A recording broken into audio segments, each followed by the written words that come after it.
పరిశుద్ధుడు పరిశుద్ధుడని పరలోక రాజ్యములో కొనియాడబడుతున్న దేవాది దేవా, మా కొరికే ఈ లోకంలో జన్మించినందుకు నీకు స్తోత్రములు నాయనా. మా కొరికే పశువుల పాకలో జన్మించినందుకు నీకు స్తోత్రములు తండ్రి.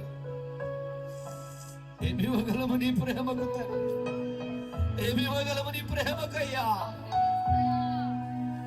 నిన్ను నువ్వు మరిచిపోయావు ప్రభా. ఈ పాపి కొరకు నిన్ను నువ్వు మరిచిపోయావు, ఈ దుర్మార్గుని కొరకు నిన్ను నువ్వు మరిచిపోయావు. ఈ దుష్టుని కొరికే నువ్వు ఆకాశం నుంచి దిగి వచ్చి ఈ భూలోకంలో జన్మించిన దేవాది దేవా, నీకే స్తోత్రాలు చెల్లిస్తూ ఉన్నాను నాయన. ఏమి ఇవ్వగలను నీ ప్రేమకు తండ్రి. నాలో ఏముందని నన్ను ఇంతగా ప్రేమిస్తున్నావు నాయన. ఏమి లేని వాడను ప్రభా, ఏ పరిశుద్ధత లేని వాడను నాయన.